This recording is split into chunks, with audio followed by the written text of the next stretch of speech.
Welcome back to Khali Yoga Center. My name's Michelle. I'm here with John. Today we're going to do shoulder stand, Salamba, Sadhangasana, and Plow Pose, Halasana, and knees to ears pose, Karna Pidasana.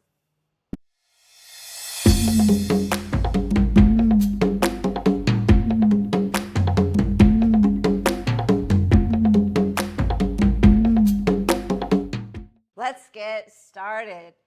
John, shoulder stand. Let's go. So we're here in the world of rejuvenation. Shoulder stand is a way to reverse the flow, reversing the flow. So lie down on your back. Yeah. Why don't you come so your head's on the mat? Yeah, since it's rejuvenating, have some cushion for your head. Some cushion for your head. All right. So make your way into shoulder stand. I'll talk them through it as you go. So he places his feet on the mat and then, starts with your hands at the low back and then work legs up towards the sky. So we're working towards this alignment of feet over hips, hips over shoulders.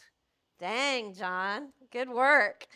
And keep looking straight up, John. That's like the key here. Neck straight. Good. See your toes. All right, so the elbows are about shoulder width and can come in even more. So you can walk the elbows in, shimmy them in. And then I like to be mindful here with where my thumbs are. So this is creating a practice for a lifetime. So the thumbs come in versus putting some strain on that joint. Do you feel the difference there? Yeah, and anchor here through the shoulders and forearms and elbows, even the back of your head to a degree, root down to create some free uplift. So the tailbone goes straight up to the sky. Good. Now bring the inner thighs towards me. So inner thighs rotate, good. And you can see he has action through his heels and his toes. You can either have your feet like his, we call that flaunting. It's not pointing, it's not flexing. And then there's flexed, which works as well. The energy is out through the heels to the heavens. Yeah. Good. Legs strong. The earth energy to create uplift, some freedom. Heels to the heavens. All right. Now, plow pose, halasana. So John slowly begins to hinge right here at the hips. I'll put my hands right here on his hips. I'm just touching here as an indicator of where to hinge. And then it takes his toes as close to the floor or all the way to the floor. So if the toes can go close to the floor, and if so, you keep the hands to the low back. Or once the toes reach the mat, extend the hands long, interlace your fingers. So now the base here is the back of the head, across the shoulders, forearms, upper arms, base, heels of the pinky edges of the hands. So you root down there to create an uplift. Inner thighs go up. Yeah. Eyes straight to the belly. And ease, soften the forehead, soften around the eyes. Nice straight line. Now from here, Karna Pidasana. Bend the knees. This is also called deaf man's pose. It's the practice has this outer world and an inner world.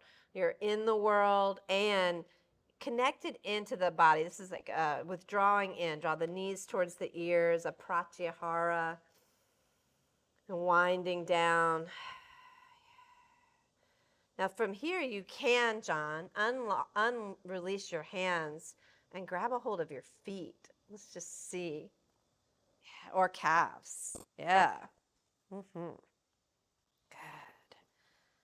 Big breathing here, fully connected, fully alive. Now, coming out of the pose is just as important as going into the pose. So, John, come out slow. Release your feet. Come up to the toes. Lift the legs. And then slowly roll out. You could remove the hands. Yeah. Oh, it looks like Shavasana's calling your name.